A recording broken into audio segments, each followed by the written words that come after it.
멋진 신세계 Brave New World 올덕석 실리지움 안정효 옮김 동부 도시보건 작은 도서관 PD 0001405 소담출판사 올더석슬리 광범위한 지식뿐 아니라 뛰어나고도 예리한 지성과 우아한 문체로 때로는 오만하고 냉소적인 유머 감각으로 유명한 그는 1894년 7월 26일 서리 지방 고달밍에서 토마스 헉슬리의 손자이자 레너드 헉슬리의 셋째 아들로 태어나 이튼과 옥스퍼드의 벨리올 대학에서 교육을 받았다. 소설가로서 더 널리 알려지기는 했으나 수필, 전기, 희곡, 시 등 많은 작품을 남겼다. 1921년에는 크롬 옐로우를 발표해서 당대의 가장 재치있고 이지적인 작가라는 평을 들으며 위치를 굳혔다. 멋진 신세계는 1932년에 발표한 작품으로 모든 인간의 존엄성을 상실한 미래 과학 문명의 세계를 신랄하게 풍자하고 있다. 18살 때 완전히 실명했다가 차차 시력을 회복한 경험을 바탕으로 1936년 가자에서 눈이 멀어 알레스 인 가자를 발표했다. 이는 헉슬리의 후기파 성향을 지닌 첫 소설로서 그의 작품 세계에서 분기점 노릇을 한다. 1958년에는 멋진 신세계의 예언적 주제들을 심도 있게 검토한 미래 문명사회의 비판론인 다시 찾아본 멋진 신세계를 발표했다. 활동 후반기에는 힌두 철학과 신비주의에 깊이 끌렸으며 이 경향이 작품들에 반영됐다. 그는 미국에 정착해서 살다가 1963년 11월 22일 캘리포니아에서 사망했다. 주요 작품으로는 어릿광대의 춤, 앤틱 헤이, 연애대입법, 포인트 카운트 포인트, 불멸의 철학, The Pioneer Philosophy, 루덩의 악마, The Devils of 루덩, 인식의 문, The Doors of Perception, 섬, 아일랜드 등이 있다. 옮긴이 안정효, 1941년 12월 서울 마포에서 태어났다. 1960년대 초 영어 공부를 위해 영어로 소설을 쓰기 시작한 것을 계기로 소설과 인연을 맺었다. 서강대학교 영문학과를 졸업하고 코리아 헤럴드 기자, 한국 브리테니커 편집부장 등을 역임했다. 1967년 월남전에 지원해 백마부대에서 복무했으며 나중에 이때의 경험을 바탕으로 한 장편소설 하얀전쟁을 출간했다. 저자가 직접 영어로 번역해 미국에서도 출간된 이 책은 지금까지도 월남전의 참상을 사실적으로 그려낸 작품으로 높이 평가받고 있다. 이후 음만은 오지 않는다. 착각 등의 작품을 발표했고 영어, 독일어, 일어, 덴마크어 등으로 번역되며 국내뿐만 아니라 국외에서도 큰 방향을 일으켰다. 1992년 출간된 헐리우드 키드의 생애는 영화에 대한 그의 특별한 안목과 지식을 엿볼 수 있는 작품으로 하얀 전쟁과 더불어 영화로 제작되어 작품의 가치와 작가의 위상을 다시 한번 인정받기도 했다.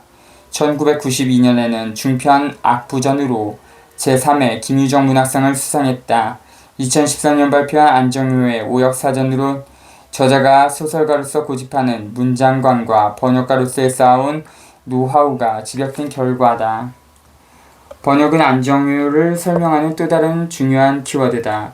1975년 가브리엘 마르케스의 100년 동안의 고독을 시작으로 전문 번역가의 길을 걷기 시작했고 수많은 번역 경험을 바탕으로 터득한 영어 관련 지식을 담은 안정효의 영어 길들이기 시리즈는 큰 화제를 모았다.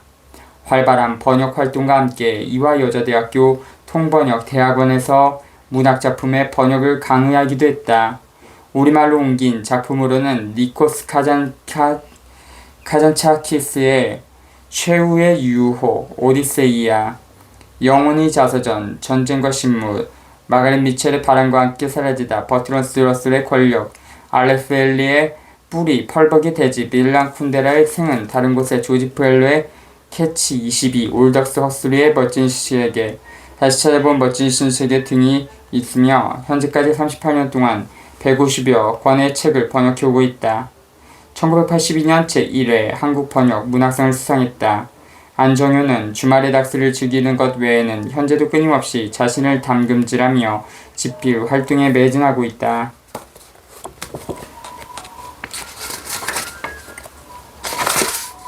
멋진 신세계 Brave New World by Aldous Huxley.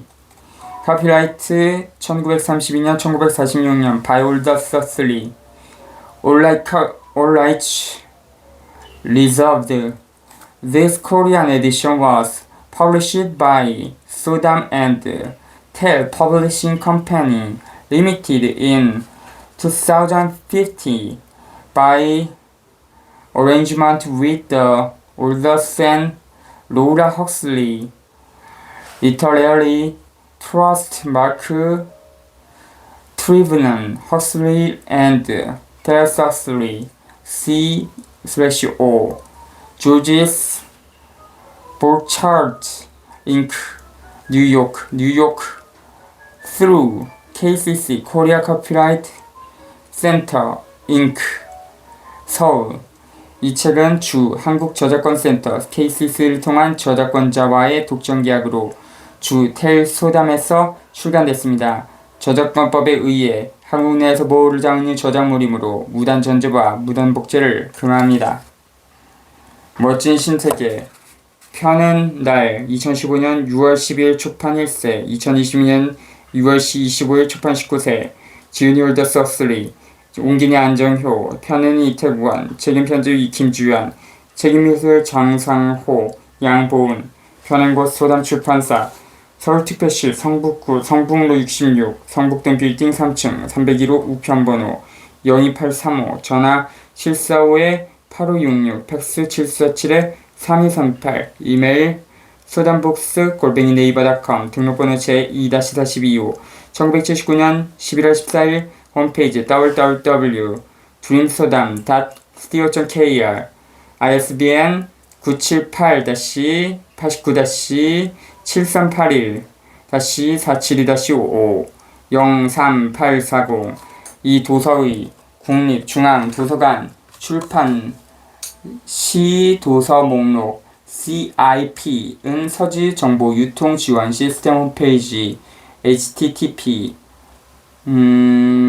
서지 nl.go.kr와 국가 자료 공동 목록 시스템 http www.nl.go.kr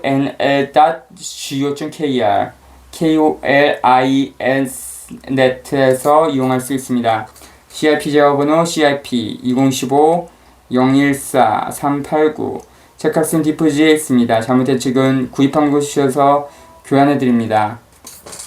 브랜드 뉴월 멋진 신세계 짐 올더스 헉슬리 안정효 옮김 동부도시 보건 작은도서관 PD 0001405 수담출판사 브랜드 뉴월 머리글 008 제1장 030 제2장 052 제3장 067 제4장 106 제5장 126 제6장 146 제7장 274 제8장 196 제9장 221 제10장 229 제11장 238 제12장 265 제13장 285 제14장 303 제15장 317 제16장 329 제17장 348 제18장 364 옹기니의 말 현재를 예언하는 소설 390 유토피아의 실현은 과거의 사람들이 믿었던 것보다 가능성이 훨씬 더 커진 듯 싶다.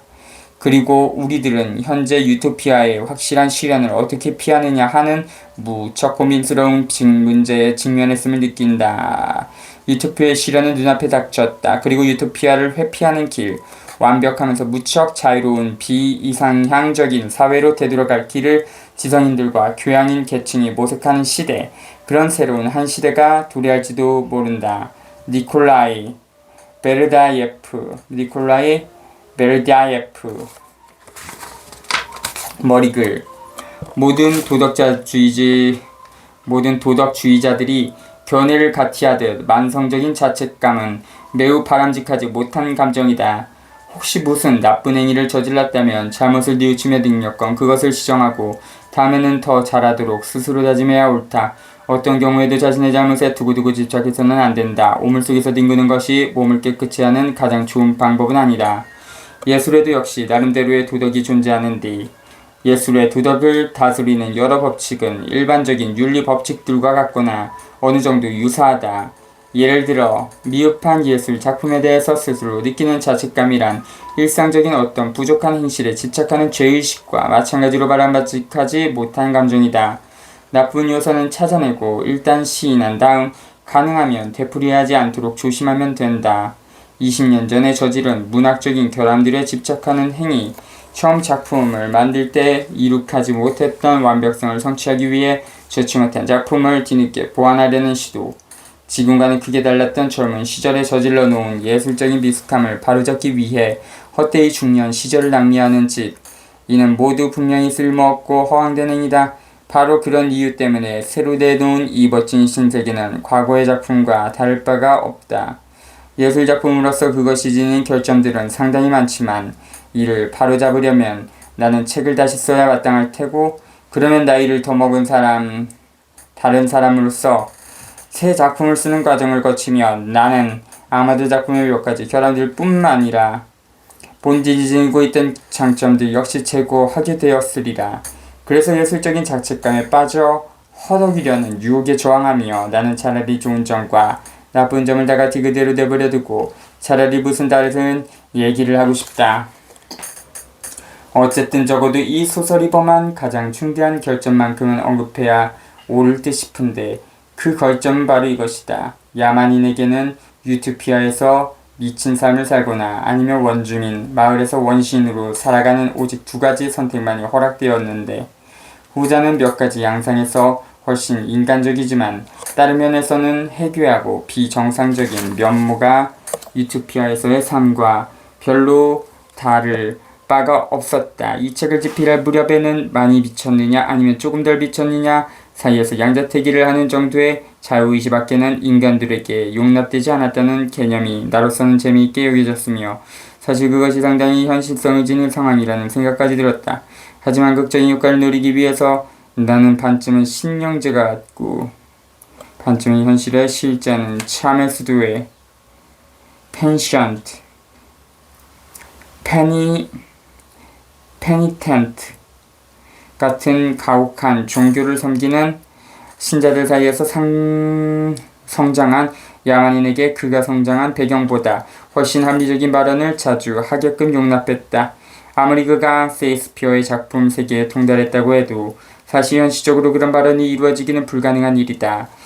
물론 종결 부분에서 그는 건전한 정신세계로부터 이탈하고 그의 천성이나 마찬가지인 참의 수두회적인 기질이 다시금 머리를 들어서 결국 미친 듯 자신을 학대하며 절망에 빠져 자살로 삶을 마감한다. 회의적이고 짓궂은 유미주의자가 지어낼 만한 우화에 잘 어울리는 표현을 쓰자면 그래서 그들은 행복하게 잘 죽었답니다 라고 해야 되겠다.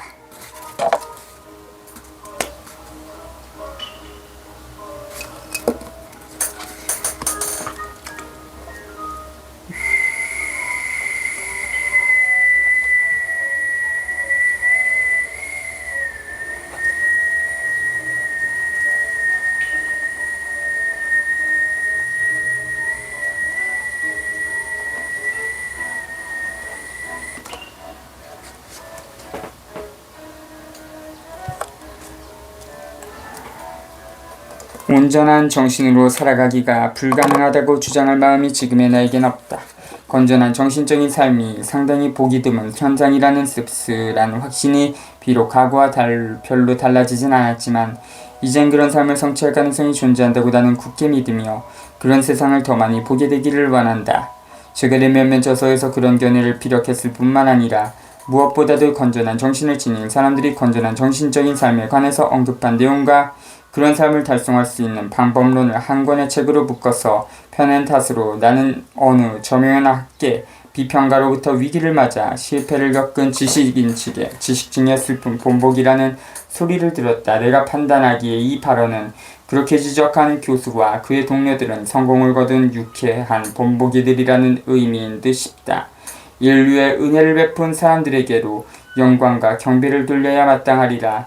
교수들을 위해서 신전을 세워야 되겠다. 신전은 불타서 잿더미만 남은 유럽이나 일본의 어느 도시 폐허 한가운데 지어야 잘 어울릴 것이다. 그 납골당의 입구에다 나는 대문짝만한 글씨로 간단한 어구를 새겨 넣으리라. 세계의 교육자들을 거룩하게 기념하기 위해서 마땅히 기념비를 세워야 한다. 하지만 다시 미래에 관한 얘기로 돌아가기로 하자. 만일 지금 이 소설을 다시 써야 한다면 나는 야만인에게 세 번째 선택권을 부여하고 싶다. 이상향적인 세계와 원시적인 세계라는 갈등의 두 갈래 사이에는 정신적으로 건전한 세계라는 또 다른 가능성이 존재하는데, 이 가능성은 멋진 신세계로부터의 망명자들과 난민들이 공동체를 이루고 살아가는 보호지역의 경계선 내부에서 어느 정도 이미 현실화되었다. 이 공동체에서는 경제체제가 헨리 조지, 미국의 경제학자 1839년부터 1897년 조지의 사유는 소수의 부자와 다수의 가난한 사람을 낳는다고 하여 사유주의 높은 비율의 단세를 매길 것을 주장함.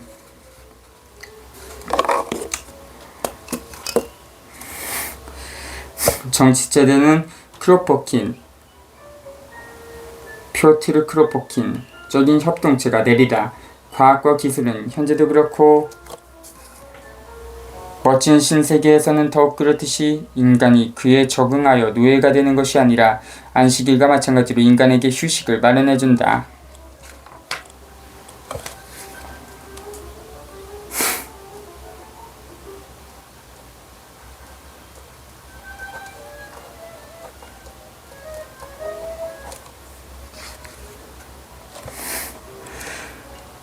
종교는 숭고한 신격이나 바람은 내재적인 도나 로고스에 대한 일환적인 깨달음, 그리고 인간의 궁극적인 목적을 의식과 지성으로 추구하는 행위가 될 것이다. 그리고 보편적인 생활 철학이란 최대의 행복이라는 원칙이 궁극적인 목적 원칙에 2차적으로 부수되는 일종의 고등 실용주의처럼 기능하여 삶의 모든 우발적인 상황에서 가장 먼저 묻고 대답해야 할 질문은 이렇게 기결되리라. 이런 생각이나 행동이 나와 굉장히 다른 많은 사람들이 인간의 궁극적인 목적을 성취하는 데 있어서 어떻게 기여를 하거나 또는 져야 하는가.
그리고 보편적인 생활철학이란 최대의 행복이라는 원칙이 궁극적인 목적 원칙에 2차적으로 부수되는 일종의 고등실용주의처럼 기능하여 삶의 모든 우발적인 상황에서 가장 먼저 묻고 대답해야 할 질문은 이렇게 기결되리라. 이런 생각이나 행동이 나와 굉장히 많이 다른 굉장히 다른 많은 사람들이 인간의 궁극적인 목적을 성취하는 데 있어서 어떻게 기여를 하거나 또는 저해하는가. 또한 원시인들 속에서 성장한 야만인은 심판이라고 우리가 가정하는 이 작품에서는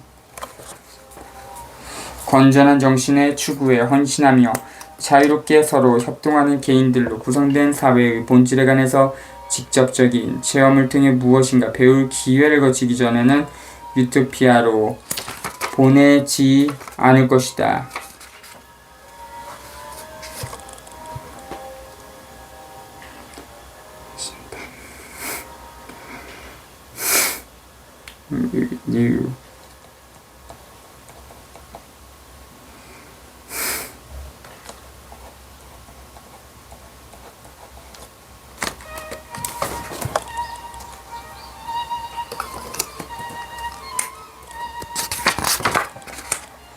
이렇듯 개작된 멋진 신세계는 예술적 그리고 현재 형태로서는 분명히 결여된 소설작품에 관해서 그토록 어마어마한 어휘를 사용해도 괜찮을지는 모르겠지만 철학적인 완벽함을 지닐 것이다. 하지만 멋진 신세계는 미래에 관한 책이고 그것이 지닌 예술적 또는 철학적인 요소가 무엇이든지 간에 미래를 다루는 책은 거기에 담긴 예언이 실현되리라고 납득이 가는 경우에만 사람들의 관심을 끌게 된다. 현대 역사라는 비탈을 15년 더 내려가서 현재 우리들이 처한 시점에서 볼 때 당시 예측들이 얼마나 타당하게 느껴지겠는가. 1931년의 예언들을 확인하거나 실증할 어떤 사건들이 그 고통스러운 기간 동안에 이루어졌던가. 뚜렷하고도 두드러지게 선견지명이 결여된 한 가지 사례가 당장 밝혀진다. 멋진 신세계에는 핵분열에 대한 아무런 언급이 없다.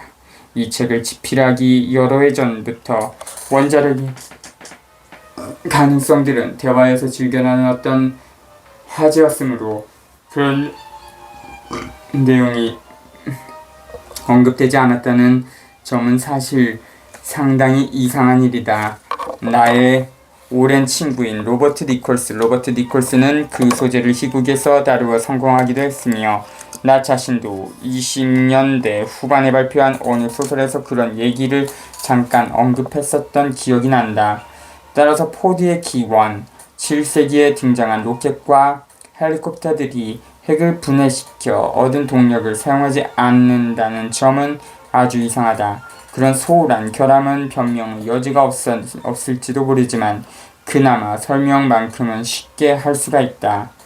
멋진 신세계의 주제는 우리들이 알고 있는 그런 과학의 발달이 아니라 인간 개개인에게 영향을 미치는 면에서의 과학적 발달이다. 사람들은 물리학과 화학과 공학이 거둔 업적들을 당연하다는 듯 말없이 받아들였다. 각별히 언급해야 할 과학적인 발달이라면 생물학, 심리학, 생리학에서 미래의 연구 결과들이 인간에게 적용되었는 그런 분야들 뿐이다. 삶의 질을 획기적으로 변화시킬 수단은 오직 생활과학뿐이다. 물질을 다루는 학문들은 삶을 파괴하거나 한심할 정도로 복잡하고 불편하게 만드는 그런 면으로나 응용이 가능하고 생물학자나 심리학자들에 의해서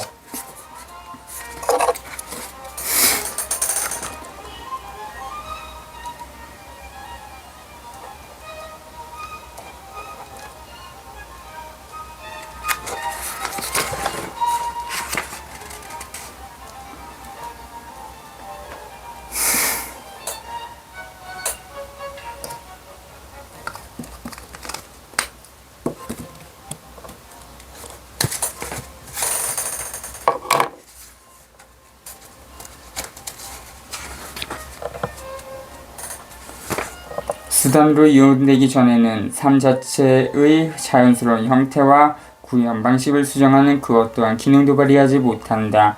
원자력의 방출은 인간 역사에 있어서 위대한 혁명의 계기를 마련하겠지만 우리들이 스스로 자신을 갈기갈기 찢어 역사의 종지부를 찍기 전에는 가장 탐구적이고 최종적인 혁명은 아니다. 참으로 혁명적인 혁명은 외적인 세계에서가 아니라 인간의 영혼과 육체 속에서 이루어져야 한다.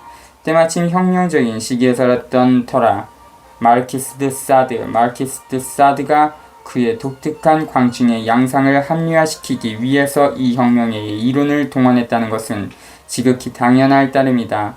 로베스피에르, 프랑스 혁명기의 정치가 1758년부터 1794년 장코뱅파의 지도자로 왕정을 폐지하고 1793년 6월 독재 체제를 수립하여 공포정치를 행했으나 1794년 테르미도르의 쿠데타로 타도되어 처형됨.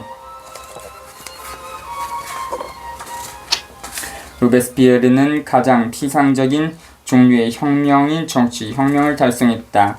바베프는 조금 더 깊이 들어가서 경제적인 혁명을 시도했다. 바베프, 프랑스 혁명 당시의 공산주의적 리론을 내세웠던 선동가이자 언론인이었던 프랑스와 에밀 바베프. 크로포킨, 제정러시아의 무정부주의자, 1842년부터 1921년 혁명운동에 투신하여 무정부주의를 신봉하였으며 평등한 이상사회의 건설을 역설함.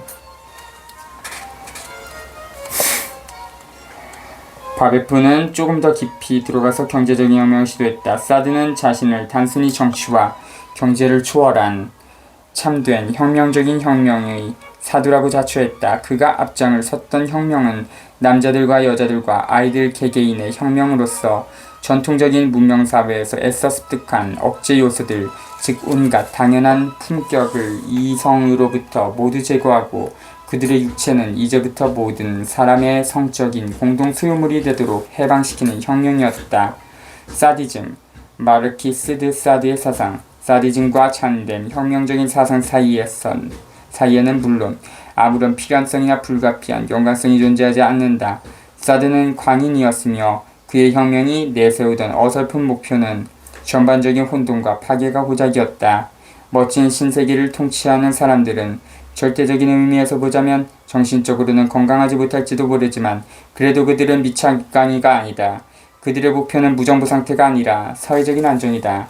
과학적인 수단들을 동원하여 그들이 수행하는 궁극적이로 근간적이며 참된 혁명적인 혁명의 목적은 안정을 성취하는 것이다.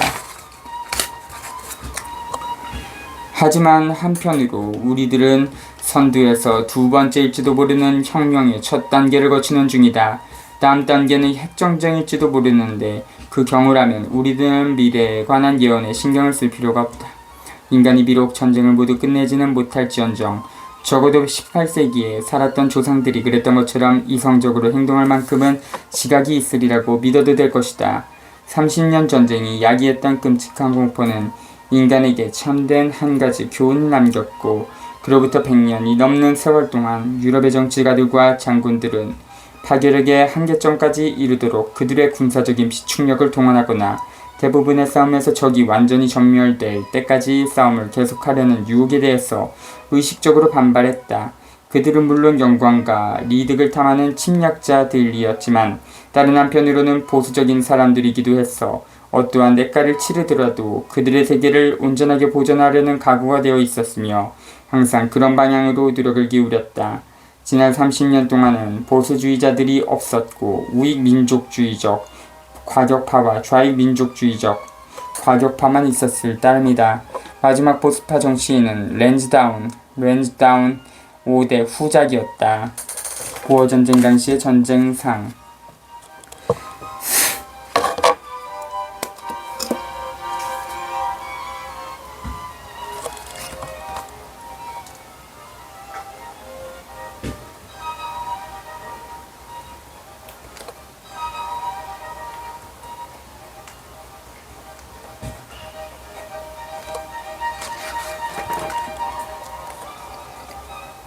18세기의 대부분의 전쟁에서 그랬듯이 그가 제1차 세계대전을 타협으로 마무리하자고 제안하는 편지를 타임스에 투고했을 때 보수적이었던 신문사 편집자는 그 편지를 게재하지 못하겠다고 거부했다. 과격한 민족주의자들은 제멋대로 반응을 자행했고 우리는 결국 볼셰비키 운동, 파시즘, 물가앙 등 경기 침체, 히틀러와 제2차 세계대전, 유럽의 황폐, 만연했던 기근 따위에 시달려야 했다.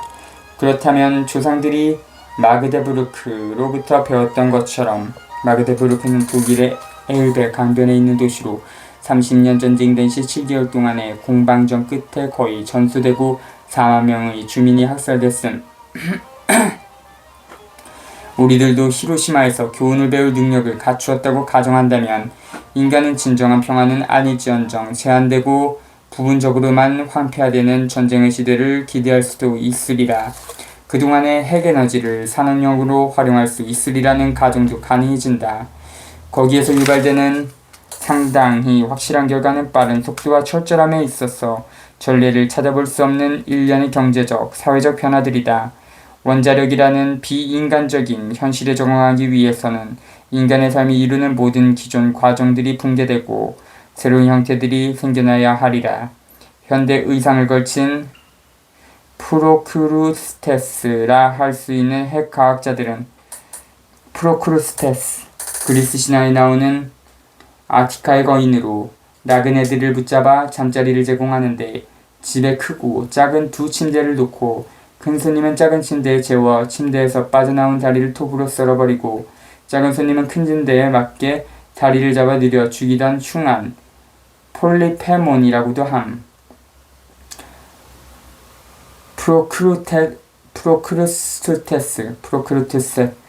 프로크루스테스라 할 수 있는 핵과학자들은 인간이 누워야 할 침대를 마련할 텐데 혹시 인간의 키가 침대에 맞지 않는다면 글쎄, 그렇다면 인류의 운명은 암울해진다. 응용과학이 정말로 발전을 이루게 된 이후에 계속되어 온 바로 그런 식의 잡아누리고 잘라버리는 행위가 앞으로도 이루어지겠지만 이제는 과거보다 상당히 더 심해질 것이 분명하다. 무통수술과는 거리가 먼 이런 작업에서는 고도로 중앙 집권화된 독재 정부들이 앞장을 서게 된다. 그럴 수밖에 없는 까닭은 곧 닥쳐올 미래는 방금 지나간 과거와 비슷할 것이기 때문이다. 가까운 과거에서는 대부분이 무산층으로 구성된 사회에서 대량 생산을 지향하는 경제 활동이 이루어진 결과로 기술 개혁이 빠른 속도로 진행되며 항상 경제적, 사회적 혼란을 자아내는 경향을 드러냈었다.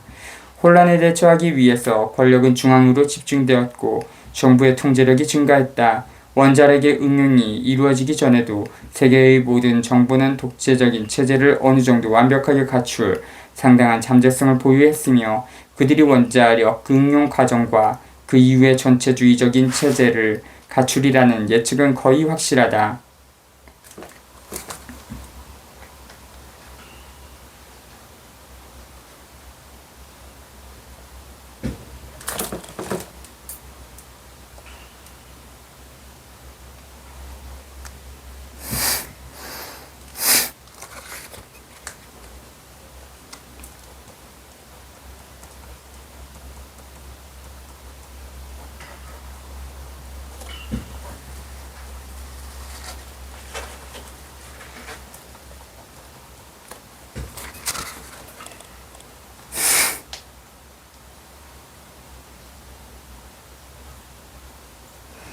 국가지상론적인 현재의 추세를 억제하는 유일한 길은 분산과 자조를 지향하는 대규모적인 민중운동뿐이다. 현재는 그런 운동이 이루어질 징후가 전혀 보이지 않는다.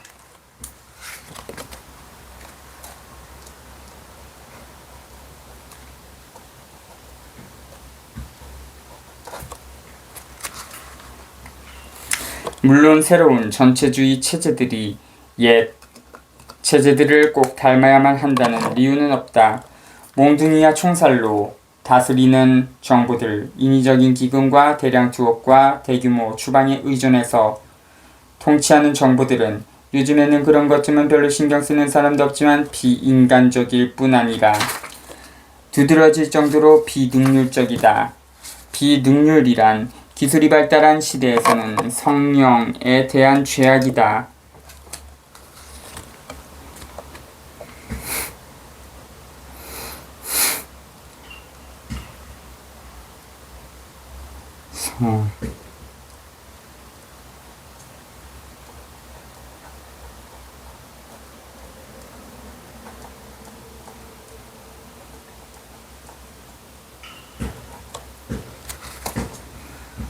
정말로 비능률적인 전체주의 국가라면 권력을 완전히 장악한 정치 두령들로 이루어진 간부진 그리고 그들이 거느린 대규모 관리층을 동원하여 노예 생활을 사랑하기 때문에 억압할 필요조차도 없는 무수한 노예들을 통제한다. 오늘날의 전체주의 국가에서는 노예들에게 그런 삶을 사랑하게끔 만들려는 것이 선전기관과 언론인, 학교 선생들에게 부여된 사명이다. 하지만 그들이 동원하는 방법들은 아직 어수룩하고 비과학적이다.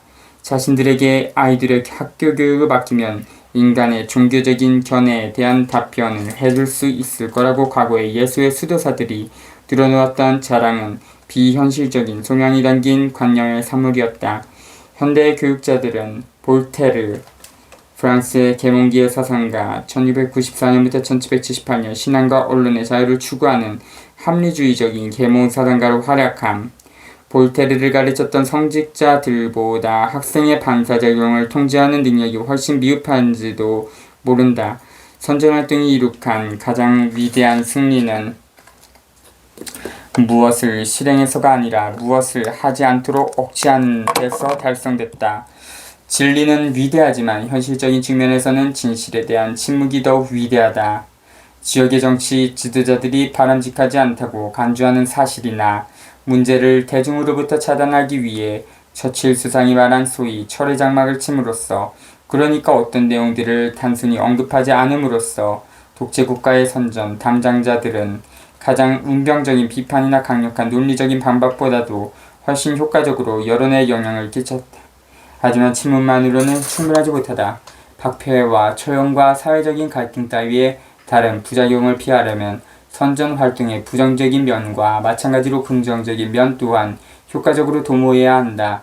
미래에 추진될 가장 중요한 맨해튼 계획들은 정부가 뒷받침하는 대규모 연구의 형태를 취할 것이며, 맨해튼 계획은 제2차 세계대전 때 실시된 미국의 원자 폭탄 개발 계획 1942년에 시작하여 1945년에 완성됐으며, 그 결과 일본의 히로시마, 광도와 나가사키, 장기에 원자 폭탄이 투하됨.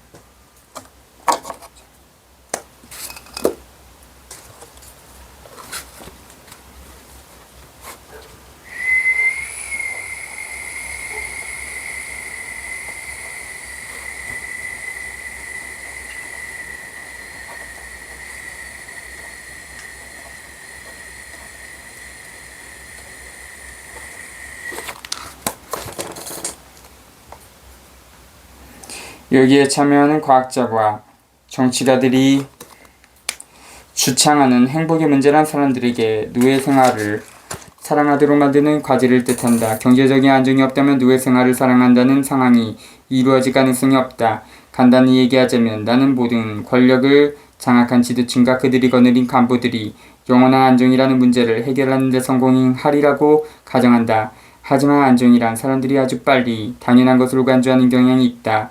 안정의 성취는 단순히 피상적이고 외적인 혁명에 지나지 않는다.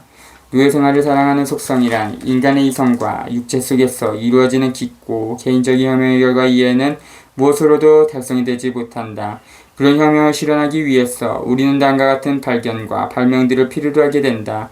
첫째, 굉장히 발달된 유인의 기술로 어릴 적에는 조건 유도를 하고 나중에는 스코폴라민, 수면제 따위로 사용되는 약품 같은 약에 도움을 받아야 한다. 둘째, 인간적인 철전들에 대해서 완전히 발달된 학문이 이루어져 정부의 지도자들로 하여금 어떤 특정한 개인에게도 사회적 또는 경제적 구조상에서 그에게 적절한 자리를 제공할 수가 있어야 한다. 사회 부적임자에는 사회체제에 대해서 위험한 관념을 갖게 되고 그 불면의 타인들에게 전염시키는 경향을 나타낸다. 셋째, 아무리 이상향이라고 하더라도 사람들은 상당히 자주 현실로부터 휴식을 취할 필요성을 느끼게 마련이기 때문에 술이나 헤로인보다 덜 해로우면서 기쁨을 더 많이 제공하는 무엇, 그러니까 알코올이나 다른 마약들의 대용품이 필요해진다. 넷째, 비록 이것은 장기간에 걸쳐 실시돼야 할 계획이라 성공적인 결과를 거두려면 전체주의적인 통제가 여러 세대 동안 필요하겠지만 관리층의 과업을 촉진시키기 위해서는 인간이라는 제품을 규격화할 수 있도록 설계된 완벽한 생물 계량학이 필요하다. 멋진 신세계에서는 인간이라는 제품에 대한 규격화가 비록 불가능한 차원까지는 아니더라도 환상적일 만큼 극단적으로 추진된다. 기술상으로나 관념상으로 우리는 아직 병에 담은 아기들과 반백치인 보카노프스키 집단의 배양 단계까지는 갈 길이 유언하다. 하지만 AF 포디 기반 600년 정도가 되면 어떤 상황이 벌어질지 누가 알겠는가. 그러나 보다 행복하고 안정된 세계의 두드러진 양상들인 소마와 최면 학습과 과학적인 계획 구조에 해당하는 실체들은 아마도 서너 세대가 지나면 현실로 나타날지도 모른다. 멋진 신세계에서 서술하는 방종한 성생활 또한 그리 아득한 얘기가 아니다. 미국의 여러 도시에서는 이미 이혼 숫자가 결혼 숫자와 맞먹는 수준이 됐다. 몇 년만 더 지나고 나면 보나마나 결혼 허가서라는 것이 개를 수여하는 12개월짜리 허가서처럼 사고 파는 세상이 올 것이다. 그때는 한꺼번에 동물을 여러 마리 키우거나 기르던 개를 교환하더라도 그것을 금지하는 법은 존재조차 하지 않으리라. 정치적 경제적 자유가 감소하면 그에 대한 보상이라도 하려는 듯 성생활의 자유는 증가하는 경향이 나타난다. 그리고 독재자는 정복지나 사람이 살지 않는 영토들을 식민지화하기 위한 총알바지 혹은 정착자들을 필요로 하기 전에는 그런 자유쯤은 촉진시켜도 좋으리라. 마약과 영화와 비디오, 라디오에 도취되어 공상을 즐기는 자유와 더불어 그것은 운명적인 노예생활에 백성들을 묶어놓는 데 도움이 될 것이다. 모든 상황을 고려해보건대 유토피아는 겨우 15년 전만 해도 15년 전에만 해도 멋진 신들에게 조판이 나온 1932년. 어느 누구도 상상할 수 없었을 만큼 우리들에게 가까워진 듯 싶다. 그때 나는 그 상황을 600년 후의 미래로 설정했다. 오늘날에는 그와 같은 공포가 미처 100년도 가기 전에 우리에게 닥칠 가능성이 상당히 많아진 듯 싶다. 그보다 먼저 우리가 자신을 스스로 산산조각내지 않도록 자제할 수 있는 경우에 말이다. 인간을 수단으로 삼아 성취하려는 어떤 목적으로서가 아니라 자유로운 개인들로 이루어진 종족을 창출하는 수단으로서 응용과학을 이용하고 분산화하는 쪽을 선택하지 않는다면 정말로 우리에게는 두 가지 선택권밖에 없을 것이다.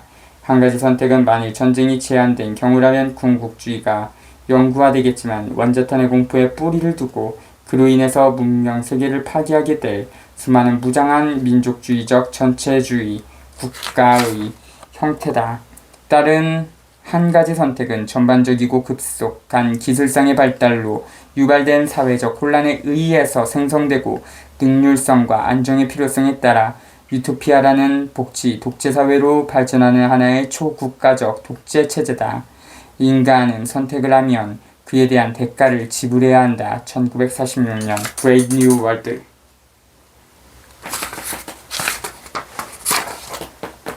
18